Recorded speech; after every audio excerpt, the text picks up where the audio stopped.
குழந்தைகளா, அமைதியா இருங்க. அப்பந்தான் நான் உங்களுக்கு ஒரு கதை சொல்லுவேன். என்ன கதை மேடம்? இந்த உலகம் உருவான கதை, ஆதாம் ஏவாள் கதை. அப்புறம் இன்னும் நிறைய இருக்கு. சரி, எல்லாரும் அமைதியா கவனிங்க. தேவன் முதல்ல வானத்தையும் பூமியும் படைச்சாங்க. பூமி சரியான வடிவம் இல்லாம வெறுமையா இருந்துச்சு. நம்ம கடவுள் வெளிச்சம் வேணும்ட்டு வெளிச்சத்தை உண்டாக்கினாங்க. வெளிச்சம் மட்டும் இருந்தா போதுமா? இருள் வேணும்ல, அதனால இருளையும் படைச்சாங்க.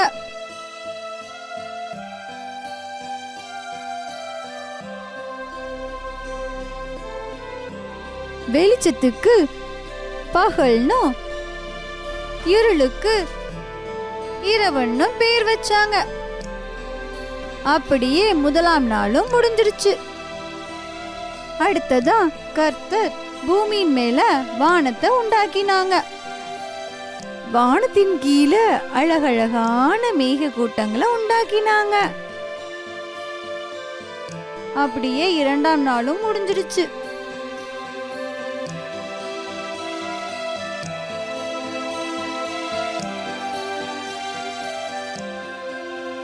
இப்போ பூமி முழுவதும் தண்ணீரால நிறைஞ்சிருந்துச்சு.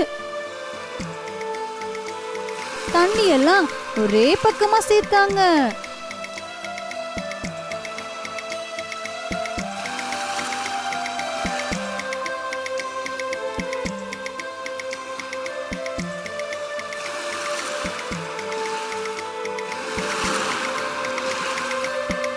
தண்ணி இருக்கிற பகுதிக்கு கடல்னும், தரை இருக்கிற பகுதிக்கு நிலம்னும் பேர் வச்சாங்க.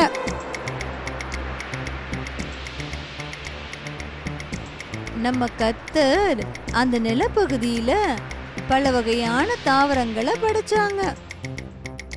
அது என்னலான்னா அழகான புற்கள், செடிகள், கொடிகள், புதர்கள். செடி கொடிகள் மட்டும் அல்லாமல்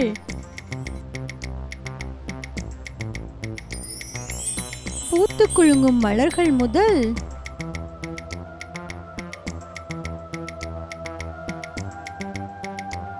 நீரில் வாழும் தாமரை வரை பல நூறு வகையான பூக்களையும் படைச்சாங்க.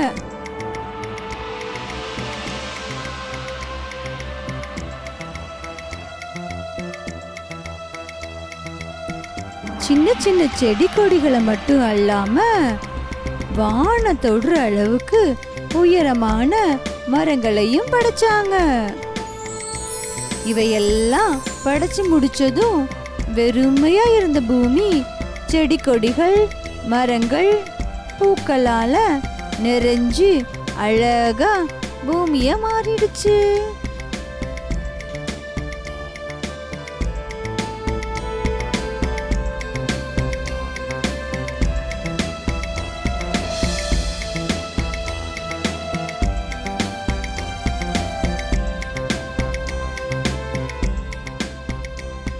அப்படியே மூன்றாம் நாளும் ஆயிற்று.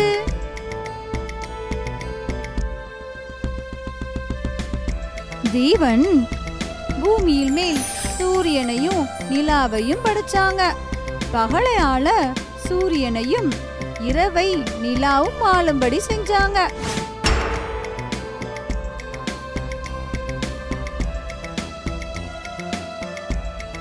அப்படியே நான்காம் நாளும் முடிஞ்சிருச்சு. அடுத்த நாள் நம் தேவன் நீர்வாழ் உயிரினங்களை படைச்சாங்க. அது என்னன்னு பாப்போமா? பெரிய திமிங்கலம், ஆமைகள்,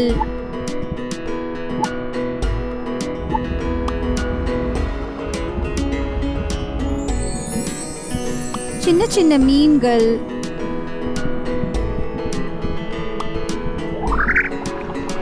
சங்கு, ஏஞ்சல் ஃபிஷ், நத்தைகள், சிப்பிகள்,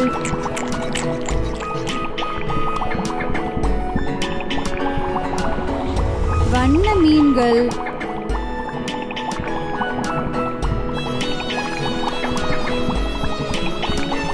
ஆக்டோபஸ்,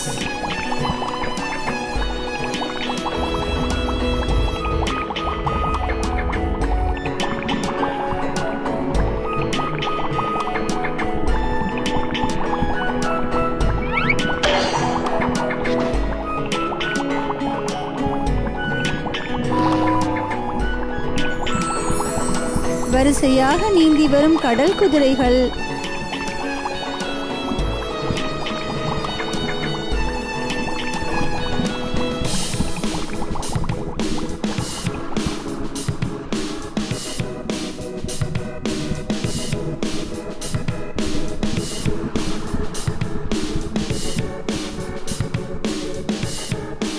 நட்சத்திர மீன்கள்,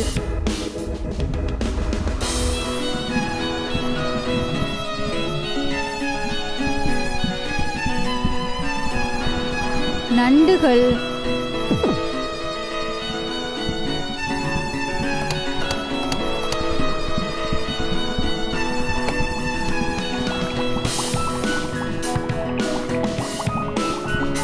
ஜெல்லி ஃபிஷ்,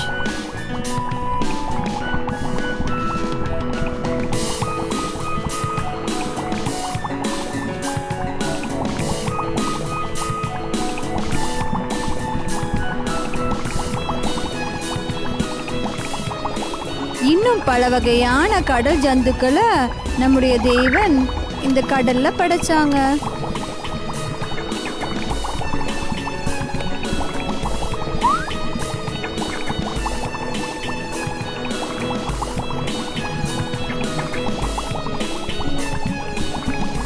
நீர்ல வாழ்ற உயிரினங்களை படைச்சு முடிச்சதும் நிலத்துல வாழும் உயிரினங்களை படைக்க ஆண்டவர் முடிவு பண்ணினாரு.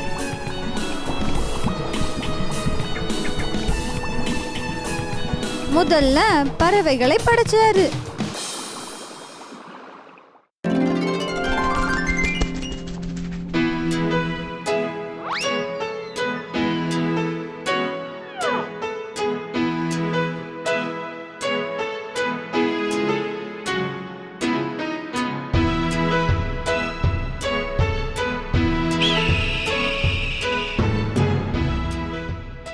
பெரிய பறவையான கழுகு முதல்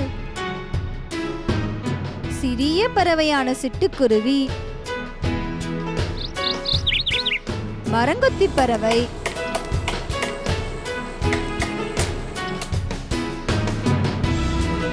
நாரைகள் போன்ற பல வகையான பறவைகளையும் படைச்சாரு. அந்த பறவைகள் எல்லாம் பூமியில் பழுகி பெருக பண்ணினான் நம் தேவன்.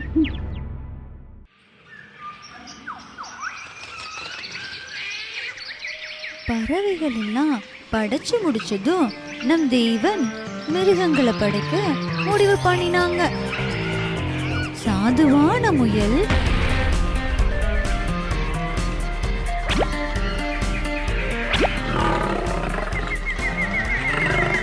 கம்பீரமான சிங்கம்,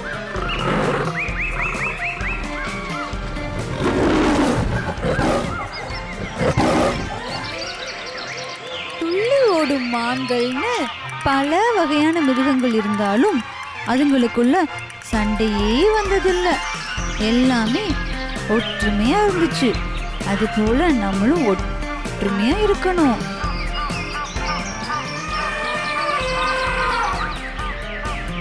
பெரிய உருவமுள்ள யானை,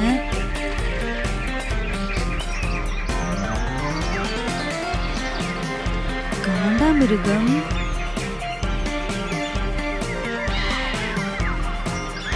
உயரமான ஒட்டகச்சிவிங்கி,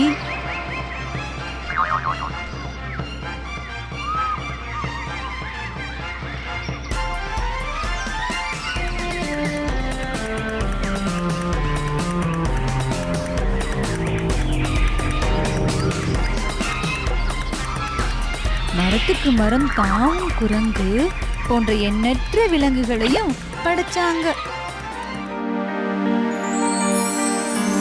மிருகங்களை எல்லாம் படைச்ச அப்புறம் அந்த பூமியை ஆளுறதுக்கு தேவன் மனுஷனை உண்டு பண்ணினாங்க. ஆண்டவர் மனுஷனை எப்படி உண்டு பண்ணினார் தெரியுமா? நிலத்துல இருந்து மண் துகள்களை ஒன்னா சேர்த்து அவரோட ஜீவ சுவாசத்தை அதுல செலுத்தி தேவன் அவரோட சாயலாகவே உருவம் கொடுத்து மனுஷனை உருவாக்கினார்.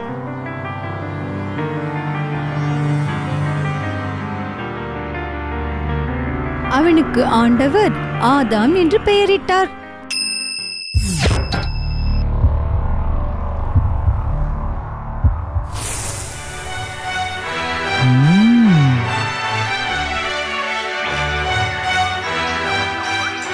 ஆதாம் இந்த பூமியில் ஆண்டவர் படைச்ச செடி கொடிகள் மரங்கள் உயிரினங்களை கண்டு வியந்து போனான்.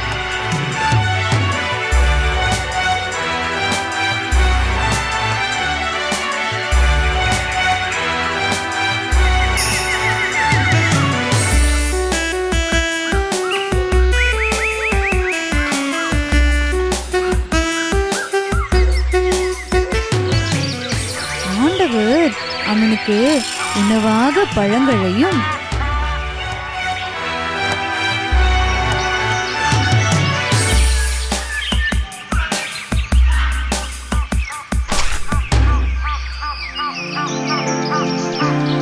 மிருகங்களுக்கு இலைத்தழைகளை உணவாக கொடுத்தாங்க. அப்படி 6ஆம் நாளும் முடிஞ்சிடுச்சு. தேவன் தான் உருவாக்கின எல்லாத்தையும் பார்த்து ரொம்ப சந்தோஷப்பட்டாங்க. 7ஆம் நாள ஓய்வு நாளா ஆசீர்வதிச்சாங்க.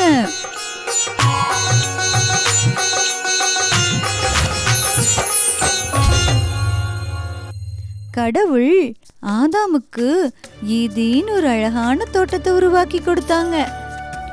அந்த தோட்டத்துல எல்லா வகையான மரங்களும் செடி கொடிகளும் பூக்களும் இருந்துச்சு.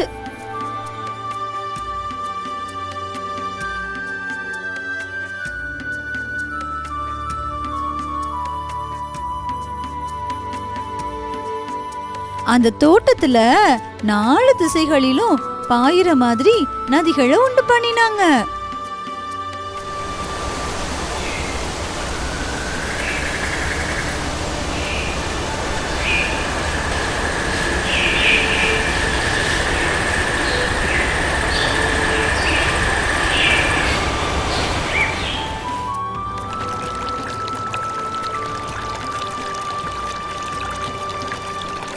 அந்த தோட்டம் எவ்வளவு அழகா இருக்குன்னு பாருங்க.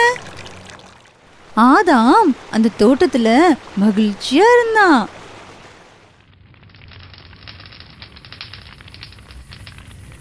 ஆண்டவர் ஆதாம் கிட்ட தான் படைச்ச உயிரினங்களுக்கு எல்லாம் பேர் வைக்கிற பொறுப்பை ஒப்படைச்சாங்க. அவன் என்னென்ன பேர் வச்சான்னு பாப்போமா? நீ பெருசா இருக்கிற, நீ யானை, நீ சின்னதா இருக்கிறதுனால பூனை. அட அழகா இருக்க. இது ஆடு.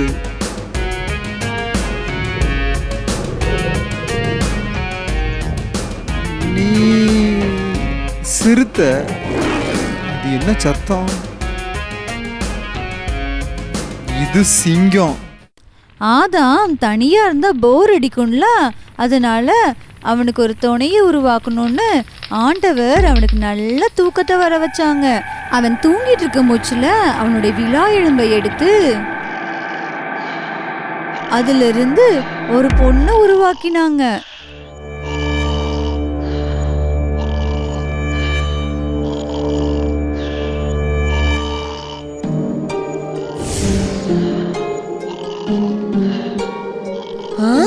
இது யாரு?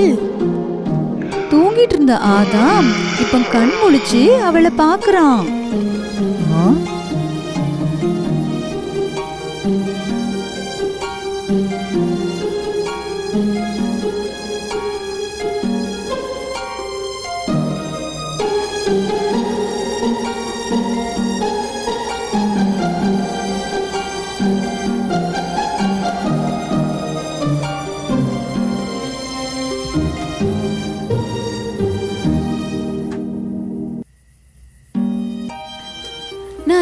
கேக்குறேன். நீ ஏதேன் தோட்டத்தில் இருக்க. என் பெயர் ஆதாம். நான் தான் இந்த தோட்டத்தெல்லாம் பார்த்துக்கிறேன். அப்போ என் பேர்? இங்கே இருக்கிற எல்லாத்துக்கும் நான் தான் பேர் வச்சேன். உனக்கும் நானே வைக்கிறேன். உன் பெயர் வந்து நீ ஏவாள். ஏவாள் நல்லா இருக்கு. ஆதாம், ஆதாம், அது என்ன சத்தம்? அது நம்ம கடவுளின் சத்தம். அவர் தான் நம்ம எல்லாரையும் படைச்சாரு. அப்படியா? வா போகலாம். கடவுள் கூப்பிடுறாரு.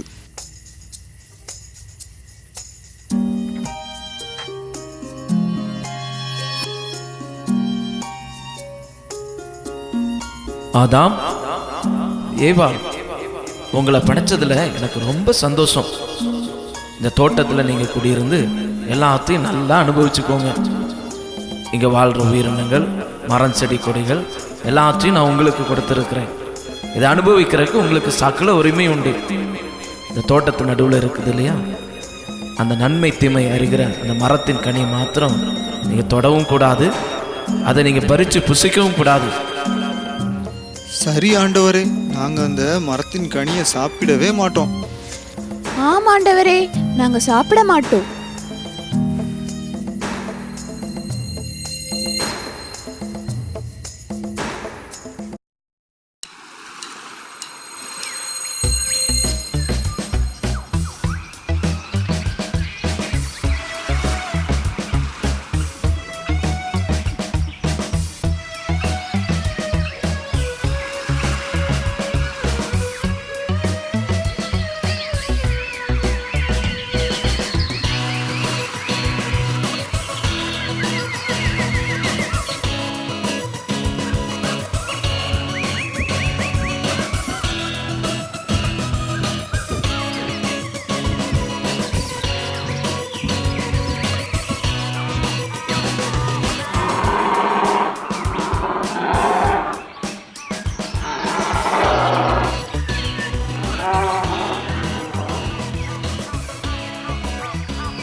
அந்த மரக்கனிகளை சாப்பிட வேண்டாம்னு சொன்னதும் சாத்தானுக்கு பிடிக்கல. அதை எப்படியாவது அவங்கள சாப்பிட வைக்கணும்னு நினைச்சான். அந்த பக்கமா போன பாம்பை தூண்டி விட்டான்.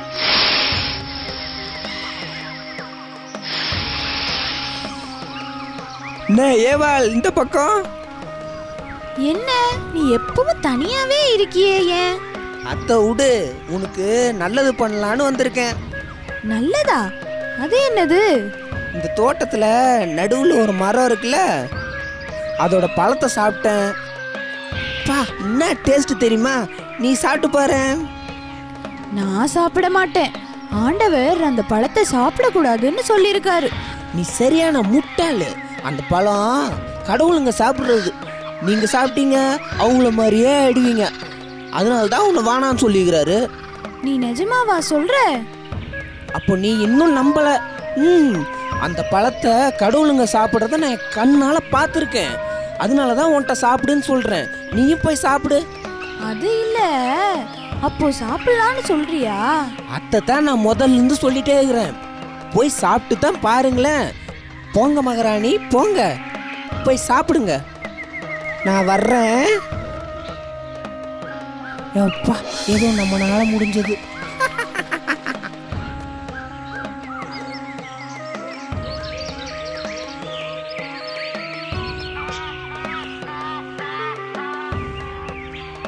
அந்த பாம்பு சொன்ன மாதிரி அந்த பழம் பார்க்கறதுக்கே அவ்வளோ அழகா இருக்கே. நம்மளும் இதை சாப்பிட்டு தேவர்கள் மாதிரி ஆயிட்டா எவ்வளோ நல்லா இருக்கும்.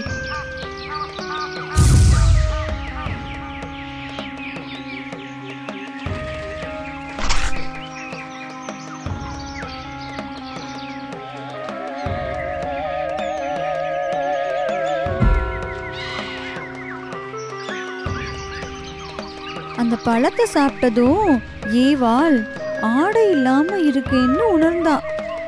எப்படியாவது அந்த பழத்தை ஆதாமையும் சாப்பிட வைக்கணும்னு நினைச்சா.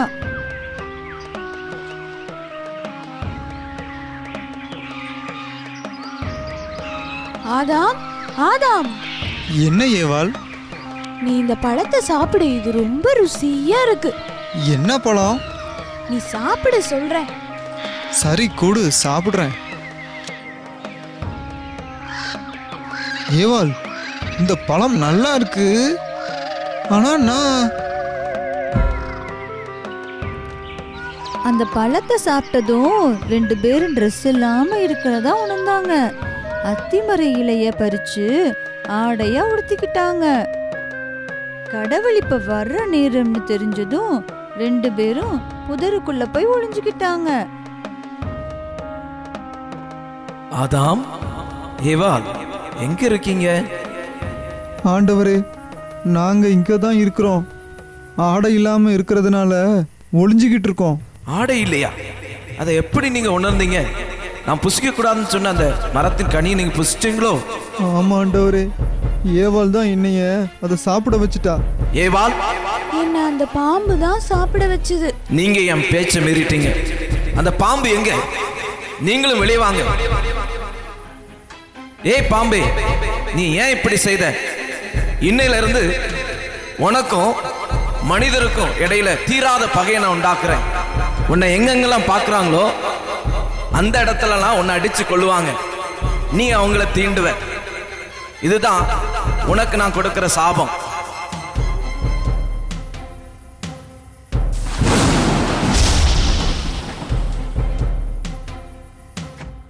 ஏவாள், நீ இன்னையில இருந்து உன் புருஷனுக்கு அடிமையா இருப்ப. உன் பிரசவ காலத்துல உன் வேதனையை நான் கூட்டுறேன்.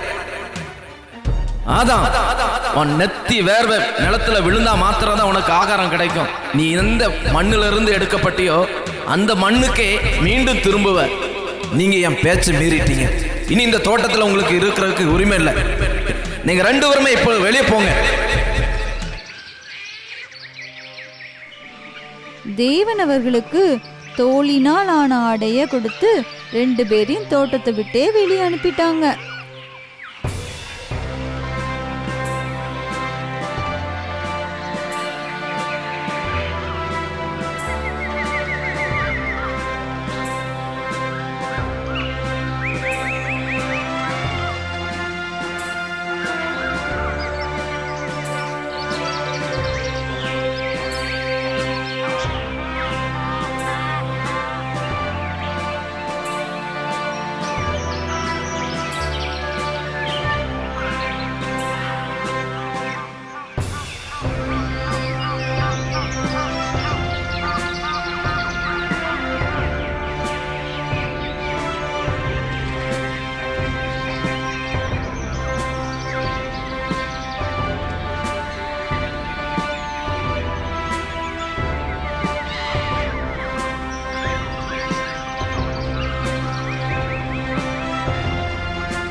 திரும்பவும் அவங்க வரக்கூடாதுன்னு தோட்டத்து வாசல்ல அக்னிவாள் ஏந்திய தூதனை காவலுக்கு வச்சாங்க.